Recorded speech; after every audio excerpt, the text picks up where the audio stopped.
Does anybody else feel like we're living in a Sam Cooke song kind of a world? We're told we don't know much about history, we don't know much biology or immunology, serology, and all of that jazz. And by the way, sorry, I'm not sorry, you now have Sam Cooke's What a Wonderful World stuck in your head.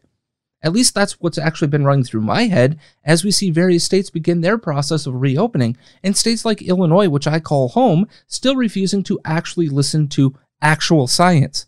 Our wonderful governor, J.B. Pritzker, and a few others across the country have been touting how science and data will drive their decision-making when it comes to how to proceed with this coronavirus. On the surface, I've got no problem with that being the case. In fact, I would suggest that we listen to the data to drive our decision-making. It can't be the only thing, but it certainly has to be the main thing in this case. There's just one problem. It seems as if these people are not actually going to listen to science that's emerging from across the country or in their own backyards. Instead, they're paralyzed by the headlines touting the increase in death and the case numbers. There's no perspective given to those numbers. As sad as a single death is, we have to know just how deadly this virus is for the population writ large. For Pritzker and his ilk, it seems that there's very little curiosity or urgency to find out that scientific information. It's almost as if science only matters to them if it proves their already decided point of view. We have had no indication they are willing to take in all sets of data to make their decisions. Hell, in most cases, they won't even tell us what sets of data they are actually using in the first place. That's just sad. What's equally sad is there seems to be no empathy for the millions of people out of work or the thousands of businesses that they are forcing to shutter. We're just told to shut up and take it because science. Except the science actually isn't on their side anymore. In fact, science doesn't have a political side. More specifically, the data of coronavirus doesn't have a side, nor does the virus itself. It doesn't care about your race, your socioeconomic background, what sexual orientation you have, what sex you are or claim to be, or anything else. It only cares about using you as a host to infect itself into. So excuse me if their claim that science will dictate their decisions smells a lot like it does when you roll past a freshly manured farm field.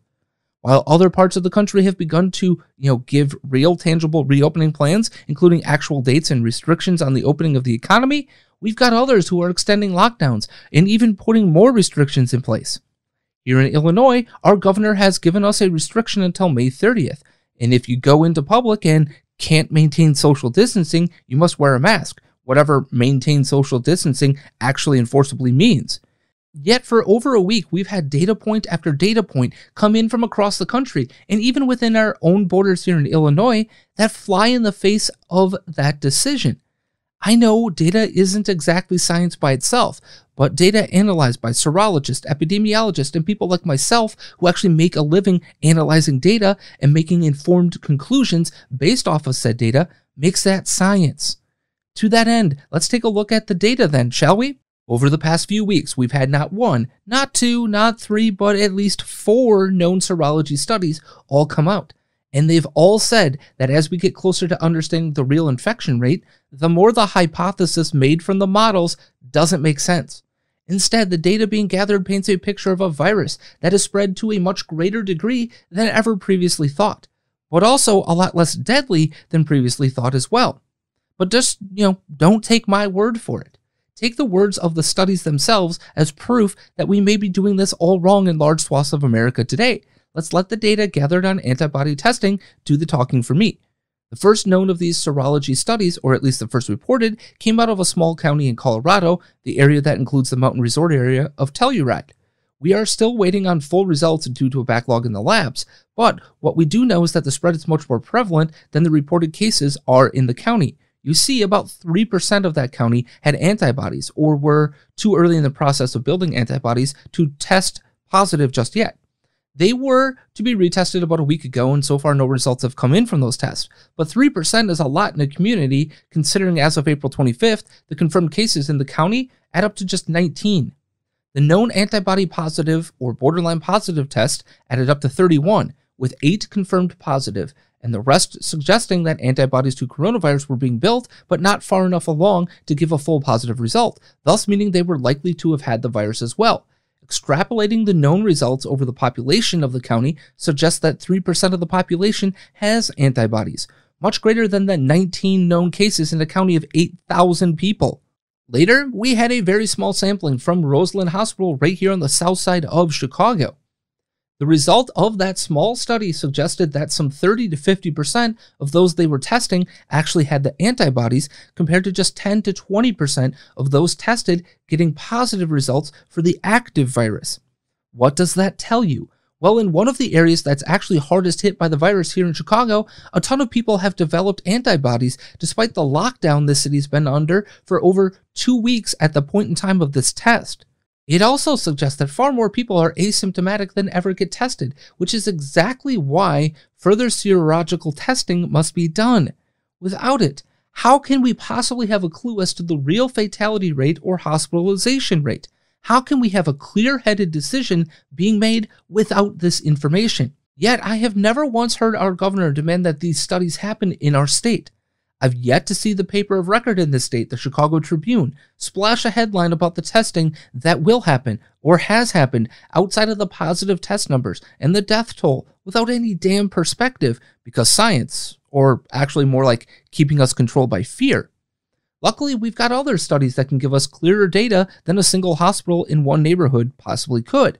We could go to California, where Stanford and USC delivered their own local serology studies.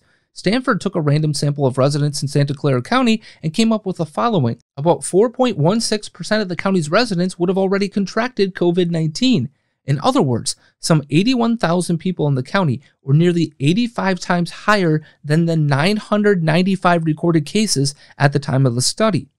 The fatality rate would therefore be between 0.1 and 0.4%, depending on the margin of error in the study. Yes, that means the virus would be on par or 4 times as deadly as the flu. But that's also a far cry from 3 to 4% like we were scared into the lockdown over. The USC study of 863 antibody tests suggests the rate of infection in Los Angeles County was actually 5.6%, or over 442,000 people. Some debate over the numbers has erupted because the USC study hasn't released some of its work, and the Stanford study used tests that have false positives and error rates within the test.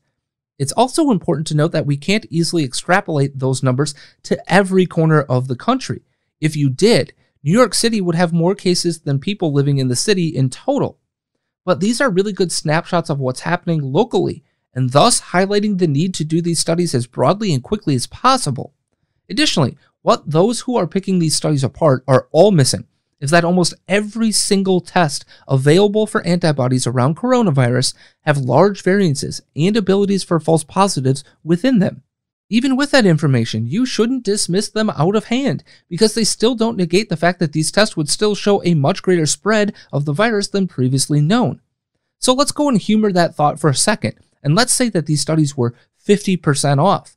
Well, we would still have over 43% increase in the case rate in Santa Clara County, and thus a very significant reduction in the potential fatality rate, a rate that's already inflated due to how coding is being pushed within the medical community and via Dr. Deborah Birx's own admission. But anywho, let's not let science get in the way of a good narrative of control, right? Then finally, we come to the latest of the serology test results, which come to us out of Miami-Dade County in Florida. The splash headline is that with antibody testing in place, infections outpaced confirmed cases in the county by some 16 times. According to the data, the fatality rate for coronavirus in Miami-Dade County is likely closer to 0.2%. Again, 0.2%. That means 4 different studies are all about in line with each other, and they've been done in different regions of the country to date. Again, the serology testing done in different regions all come back somewhere between 0.4 to 0.1%. Sprinkle all of that on top of the data that we discussed here in the show last week around the Wisconsin primary election on April 7th, where just 19 people could have possibly voted and contracted coronavirus around that time, and we haven't seen a single upward spike in the cases during the 14 days following the election. And you've got a world of data that paints a very different picture than the one that the models in the media were painting for us a few months ago. Remember, those models were science, and we had to listen to it. We couldn't question it. We couldn't dare to suggest that predictive models are not things that you should be making life and death decisions for the entire world with. But now, Where are the politicians like Pritzker, Whitmer, and numerous others? Why aren't they taking in this level of science from those crazy right-wing academic institutions known as Stanford and USC? Well, outside of the single serology test at Roseland Hospital, there has been no report of any effort at a widespread study here in the state, as I've noted before. Why in the heck would that be happening if this was all about science? None of it is making any sense, especially when you consider this state is telling us that they need a $40 billion bailout from the federal government. Wouldn't you rather the state get back to work and thus you get back to earning tax revenue faster? You know, if you could actually justify it by the science that is presented to you based on what's actually already happened in the state? The only way to get away from the constant death toll and hospitalization charts is to get a broader perspective, and that requires understanding just how prevalent the virus is amongst the communities in this state, or really any other state. Now, the beauty of this type of data is that it's directed by what the virus does, and not exactly by political points of view. Maybe some of those that are choosing complete shutdowns and more restrictions are dismissing these studies for good reasons. Maybe it's because the WHO and others are saying that we can't definitively know if antibodies mean you can't get coronavirus again. Well, that last part would sort of be true because there isn't a definitive way to know that as of now. But the common knowledge of antibodies in general, and specifically with other versions of coronavirus, tell us it's at least highly likely and closer to definitive than not for at least a while to be immune to getting coronavirus again. Furthermore, testing done in a laboratory setting on animals has proven that even as early as a few weeks after infection, they could not be reinfected with this strain of coronavirus. Add it all up and the data gives me a completely different conclusion than what is happening on the ground in large swaths of this country. It tells us this virus, while different in makeup, has a very similar impact on society as the flu does. So, I'm left with a question that I'm sure the left is really going to love. If we're seeing the trend towards this virus having a similar impact as the flu, why are we not reacting to it like we do the flu? I want to be clear here. I am not saying they are the same viruses in a medical sense. I am saying they have similar impacts on our broader society. Given the information I have laid out here today, the truth is that something is not adding up. Either the response to coronavirus or to the common flu is way off base. Either we're overreacting to coronavirus or we're way underreacting to the flu. Both reactions cannot be true if they're giving us similar or the same impact on society, especially since one locks us down, tanks our economy, and we don't have a full picture of it, and the other hits us every single year, kills tens of thousands of people in the United States and hundreds of thousands to over 500,000 people the world over.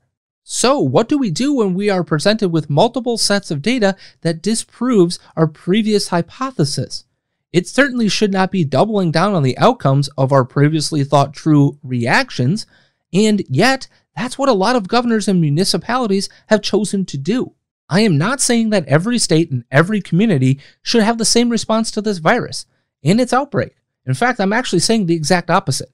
I'm saying that blanket decisions are bad, and that the data points that out more and more every day. But even more importantly, I am saying that our leaders need to be listening to all of the data and not just the sets that prove their hypothesis correct. The experience here in Illinois and for many other states seems to be the exact opposite. Is it too much to ask that our leaders actually critically think as they make literal life and livelihood decisions for us all? What say you? Leave a comment below or hit me up on social media at The Coppins Show.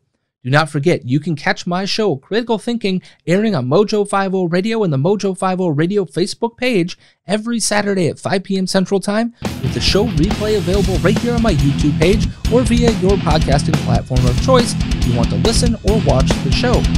Until Thursday, where the next morsel of critical thinking comes your way, be smart, be safe, Matthew 5:44.